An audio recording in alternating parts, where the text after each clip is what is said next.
नमस्कार दोस्त।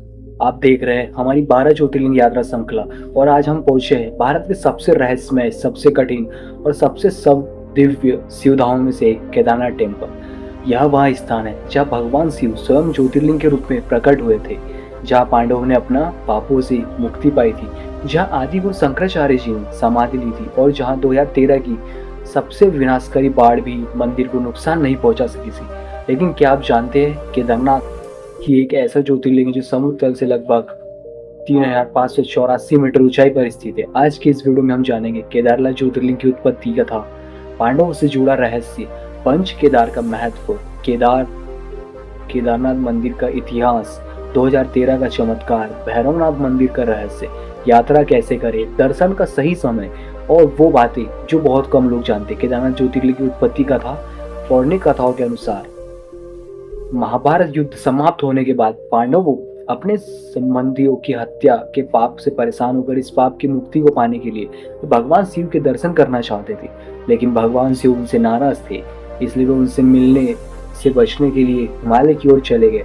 पांडव भी उनका पीछा करते हुए हिमालय पहुंचे। तो भगवान शिव ने स्वयं को बैल यानी नंदी के रूप में छुपा लिया, लेकिन भीम ने उन्हें पहचान लिया। जैसे ही भीम ने उन्हें पकड़ने लगे, भगवान शिव धरती में समाने लग गए। तभी बैल का कुबड़ वाला भाग केदारनाथ में प्रकट हुआ और वही भगवान शिव ज्योतिर्लिंग के रूप में स्थापित हो गया। पंच केदार का रहस्य, भगवान शिव के शरीर के 5 भाग अलग अलग स्थानों पर प्रकट हुए। इन 5 स्थानों को कहा जाता है पंच केदार। केदारनाथ में कुबड़, तुंगनाथ टेम्पल में भुजाएं, रुद्रनाथ में मुख और मध्यमेश्वर में नाभि और कल्पेश्वर में जटा।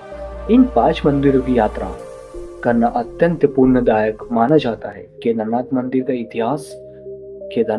का इतिहास हजारों वर्षों साल पुराना माना जाता है। मान्यता है कि इस मंदिर का मूल्य निर्माण पांडवों ने करवाया था। बाद में 8वीं शताब्दी में महान संत आदि शंकराचार्य जी ने इस मंदिर का पुनर्जीवन किया और हिंदू को पुनः स्थापित करने में इस स्थान की महत्वपूर्ण भूमिका रही है। आज भी उनकी समाधि मंदिर के पीछे स्थित मानी जाती है। 2013 में विनाशकारी बाढ़ का चमत्कार। साल 2013 में उत्तराखंड में भयानक बाढ़ आई थी। इस बाढ़ में पूरा केदारनाथ क्षेत्र में भारी तबाही हुई थी। लेकिन आश्चर्य की बात यह है कि मंदिर के पीछे एक विशाल चट्टान आकर रुक गई और उसी चट्टान ने मंदिर को बचा लिया। आज इस चट्टान को कहा जाता है भीमशिला।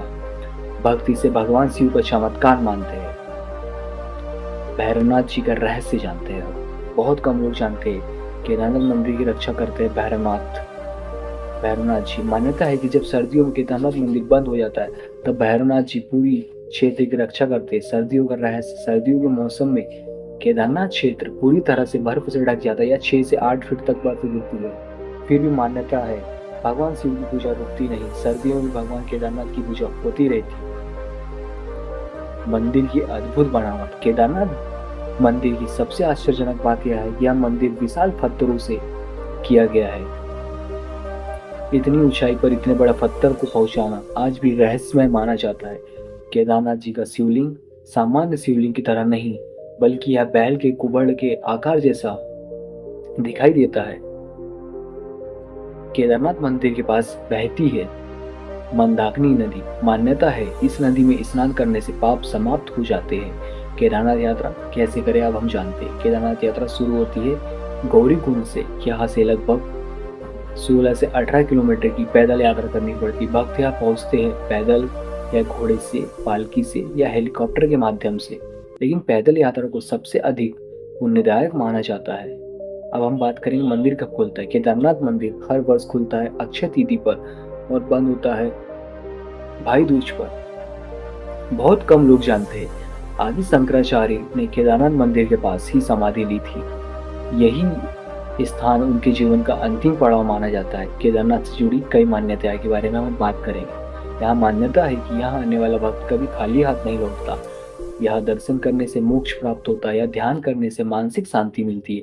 भगवान शिव स्वयं यहाँ भक्तों की रक्षा करते हैं। तो दोस्तों, यह था भारत का 5वां ज्योतिर्लिंग केदारनाथ। अगर आप यह दर्शन करना चाहते हैं तो कमेंट में जरूर लिखें हर हर महादेव। और हमारी 12 ज्योतिर्लिंग यात्रा श्रृंखला के अगले भाग के लिए चैनल को जरूर सब्सक्राइब करें। मैं आपका दोस्त बॉबी ओमकार, मिलता हूँ आपको नेक्स्ट वीडियो में। जय सिया राम, हर हर महादेव।